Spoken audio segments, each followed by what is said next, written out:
What's going on, nieces and nephews? This your boy Marcus, and this is Real Unapologetic. How was your weekend? I hope it was as great as mine. I had an opportunity to hang out with my family this weekend. My dad's birthday was on Sunday, so we got a chance to fellowship and hang out. Got a chance to kick it with my nephew, who that's always a good time. He's soon to be 2, and he's every bit of 32. He's a super cool little kid. I hope you guys had an opportunity to have some time to refresh yourself, your mind, relax a little bit, plan your next move. If you did, certainly that's a good thing. If you did not, if you're one of the individuals that had to work on the holiday, I've been there. Trust me, I understand. I hope you get rewarded with a comp day at some point so that you'll get a chance to make that day off up.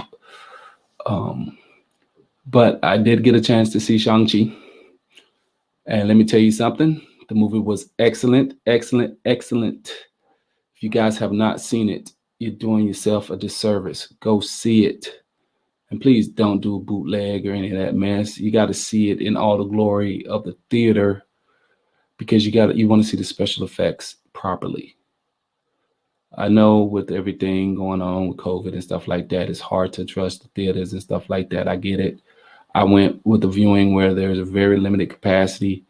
We were able to social distance. I had my mask on and all that good stuff. So it worked out. When I watched that movie, it brought back fond memories of when I saw Black Panther for the first time. That sense of pride I felt as a Black guy, watching that, all those beautiful Black faces on screen that looked like my own. It was just great. And I certainly hope my Asian brothers and sisters felt that with this movie as well. Because it was a beautifully crafted film. The soundtrack, low key, was really good. There's a particularly good song that came on at the end, toward the end credits, as the movie closed out, sung by Anderson .Paak. If you guys do yourself a favor, check out Anderson .Paak. That brother is immensely talented, and he is well worth a listen. Do yourself a favor, nieces and nephews, if you haven't already. The fight scenes were excellent choreography. Simu Liu played this character. He worked his butt off. That was him doing a lot of the fights. And when I did my trailer review, I wanted to see how many cutscenes were going to be in it. He didn't do a lot of cutscenes. That was him working his butt off. Salute. His sister was badass. I'm not going to pronounce her name because I don't do that well. I know how I feel when people misspell my name. My name's spelled with a K, and when people spell it with a C, it irks the hell out of me. So I'm definitely not gonna do that to someone's name if I can help it. If someone below in the chat can let me know, I'd appreciate it. How to pronounce it? I know who she is. I just can't pronounce the name. The Mandarin, played by Tony Leung, in my top 5 of Marvel villains. Where is he in you guys that watched the film? Is he in your top 5? Does he rate as high? Rate a little bit lower? Is he up there with Killmonger, Thanos? Let me know. Be curious to see. Get a little debate started. Thought his character had depth, warmth, but also villainous intent. It was there. His line delivery was there. His mannerisms. Heck, his fight scenes were great with him and his future wife. When they were doing that was a beautiful scene when they were falling in love together, which prompted him to give up the rings, by the way. Or should I say, put them to the side. He gave up being the Mandarin, or at least doing the things that the Mandarin would do. He became like a dad and a husband, and then ended up costing him in this movie. Aquafina, she was really, really funny at times. She was good throughout. She played that rudderless character great because she didn't know what she wanted. She's a quintessential person I've been there. There's been things in my life I didn't know what I wanted to do when I left the military. So I've been there. She played it well. Some people peak late, some people peak early. Just please peak, right? So she played it really, really well. I thought all the characters were outstanding. I thought Wong coming in, doing his drive-by deal, excellent. Him and the Abomination. Abomination was only in this movie for about 2 minutes, though, by the way, guys. Wasn't long. Tim Roth reprises his role as Blonsky in voiceover role only. Captain Marvel stops by. Bruce Banner stops by. But we also have a chicken pig. Yeah, a chicken pig. Some Pokemon reject thing with no head, face. It was the weirdest, oddest looking thing. It was like a pillow with legs, a fluffy pillow with legs kind of thing. I don't know what the hell it was. But it was a mythological creature from Tao Lo. And so, it's obviously a marketing deal, sell toys to little kids. I thought Tao Lo was beautifully crafted city, reminded me of Wakanda in a way. It wasn't as big as Wakanda, obviously. Wakanda is an entire city. This is more of a village. But just the weird little mystical creatures that they had running around, the tiger dog things. I don't know what those things, the actual term is for them, but they were pretty cool to see them actually getting it on and fighting the 10 rings. So that was really cool. We had a damn dragon. Anybody that knows me, dragons, love dragons. Love dragons.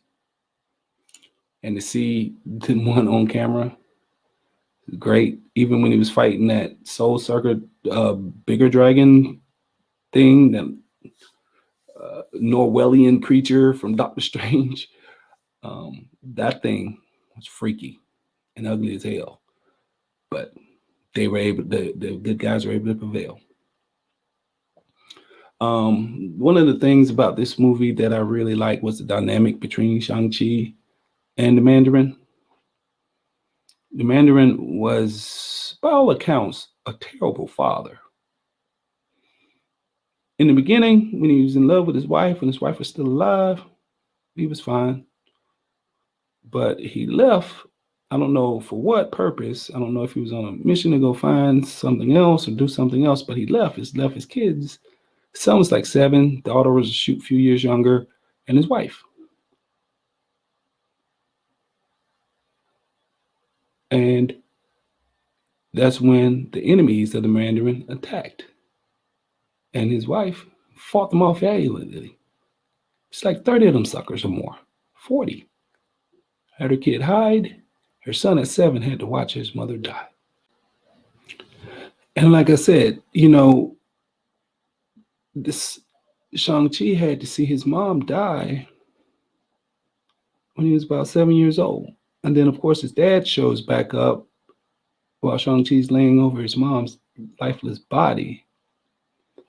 And you can see the Mandarin making up in his mind the reason why she died is because he was weak. He had abandoned the 10 rings, right? He had given them up. Well, I shouldn't say given them up. He set them aside, placed them in a case, and had stopped being the menace and the threat to the other gangs. So they took this as an opportunity. When there's a vacuum of leadership, there's going to be always someone that's going to come and try to assume that leadership. And that's what they did. There was opportunity for them to get revenge, and that's what they did. And so you see him making going, this is why. If I hadn't given this up, they wouldn't have dared do what they just did. Then he also blamed his 7-year-old son for not fighting off 30, 40 bad guys, thugs, grown men. Well, his son's 7. I don't know what the hell he expected the son to do. I don't care how super talented and powerful your son is at 7, what is he supposed to do? I suppose die with his mom and then leave his sister unprotected. I don't know, irrational thoughts, I guess that's common for humans. But you would think someone that's 1,000 years old, but ultimately he was human. So he puts his son on a vendetta to get revenge. They smashed the remaining gang members, except for the guy that actually gave the kill order, I suppose. And so that was Shang-Chi's mission at 14, in which he does do, but that prompted him to flee to the United States because he didn't want to be what his father wanted him to be. He was more like his mother in certain respects, but he abandoned his sister, which brings her rage into play. So when she beats his behind in the tournament where Wong and the Abomination are having their sparring session, you got to imagine this place, right? It's this huge like club fight thing where they're fighting up top, they're fighting up in the side in little booths. So if you're just like a lower card fighter, you're fighting in a little itty bitty little box, like a small bedroom with windows so people can see and place bets. Whereas if you're the main event, you're up top being suspended in a cage hanging up by chains.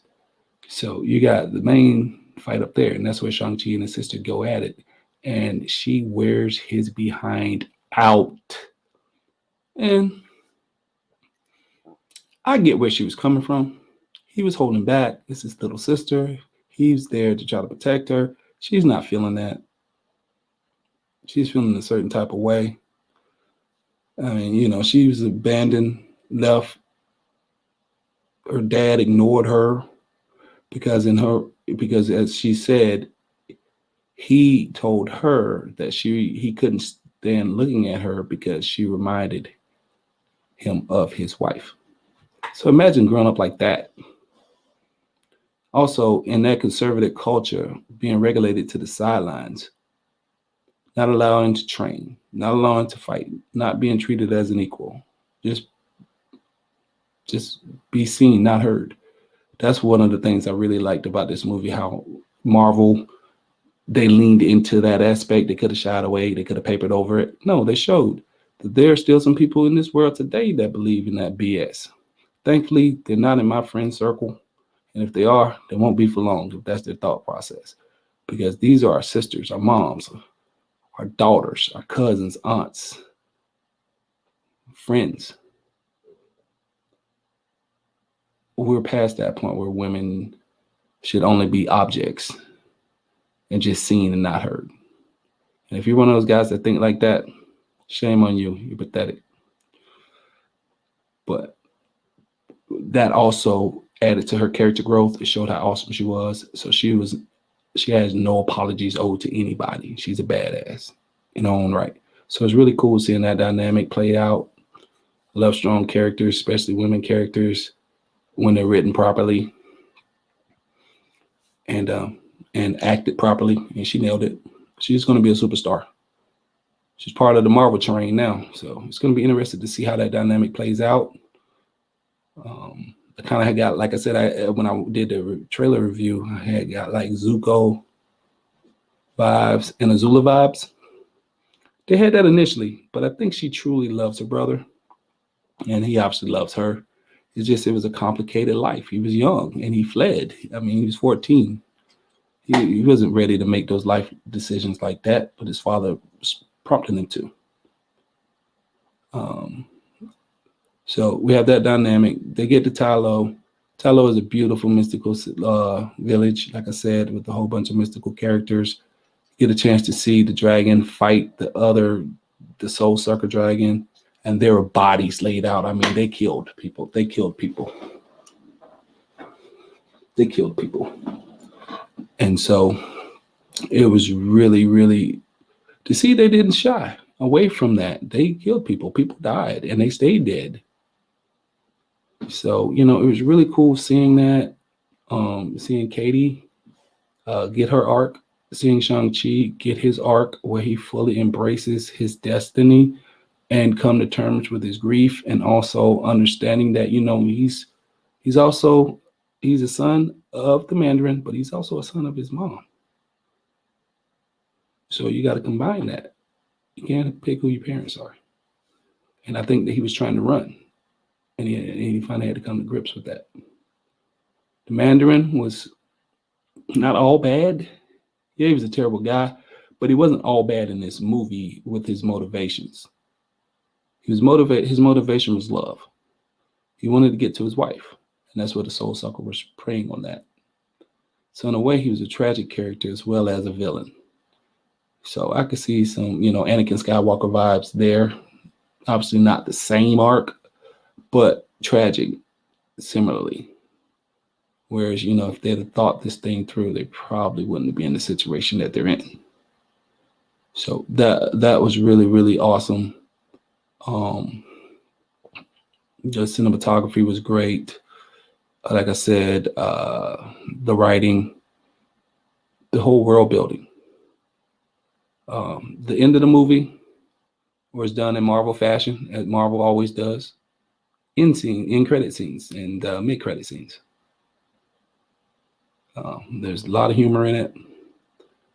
Captain Marvel stops by, as well as Bruce Banner, which is really interesting because Bruce he's not in Professor Hulk mode. He's just old as Bruce Banner. So I wonder, is that lead into the She-Hulk TV show on Disney Plus,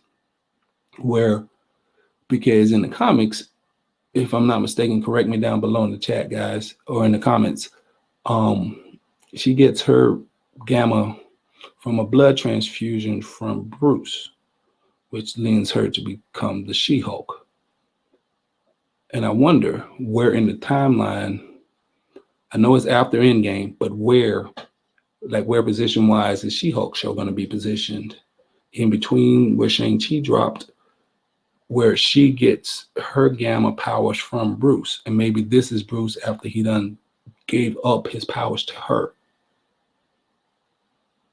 Right? Wong, Captain Marvel, and Bruce, they're there and they're analyzing the 10 rings. And they hinted that they're of alien origin. So I don't know if that's going to be a tie-in potentially to Kang, Fing Fang Foom, who's a space dragon. Captain Marvel said it's not Kree. So it's whatever Kevin Feige wants at this point. He's the Don. He is the man. So, whatever he say goes with his blessings. Shang-Chi's sister, she takes over the 10 rings. So she's in charge. Kind of reminded me of the intro into the book of Boba, and the Mandalorian. How she assumes power. So it's going to be interesting to see where she goes. Marvel teased that the 10 rings will be back. So sequel assured, especially with the box office haul that it just got in and growing. And it even hasn't opened up in all the countries yet. So it'll only, I'm sure it's going to surpass its budget. It ain't $1 billion movie simply because of the times we're in. If this was 2 years ago, it's $1 billion movie easy. But I think it's strong enough that a sequel is assured. Shang-Chi was accepted basically into the Avengers by grandfathered in. Bruce brought him in, said, welcome to the all intents and purposes, the shit show. So it's going to be interesting. They're going to, obviously, he's a member of the Avengers. So Avengers 5. Katie will be a part of that. I can speculate. I can see her being dropped into other movies or wherever Kevin Feige wants to place them, because Marvel's done their contracts a little differently now. So I don't know if they're signed on for a certain amount of movies and viewings and stuff like that. So I have to research that and find out. But it's going to be interesting to see where they place him. I don't know. I could see him being in Doctor Strange in an end credit scenes in some capacity. I think it's too late for him to be in Spider-Man, but who knows? They could just do a quick little, 2-day shoot with some green screen and get him inserted in that if they wanted to. So it'd be interested to see where he goes from there. But with all that said, I thought it was a great movie. Well worth the time, well worth the risk, I would say. But my theater was small. I was able to social distance, so I was okay. I certainly hope you guys take an opportunity to go see this movie safely. So I want you here to be able to comment on my videos. I think that's about it. I thoroughly enjoyed this movie. I'm curious to see where it goes from here. Let me know in the comments what your thoughts of the movie. If you saw it, where would you like to see the movie go from here? My dog, Ghost, where would you like to see it go from here, buddy? Ghost is not playing the radio. He's mad because I've been trying to shoot this video for about 30, 45 minutes or so, an hour. And so now I'm done. Going to spend some time with him and play with him for a little bit and get the editing done and get this video up. But as always, guys, thank you for spending some time with me. I know that there's a million other things you could be doing. So this time you spend with me, I do value it and I do appreciate it. Please be safe out there. And as always, until the next one, be well.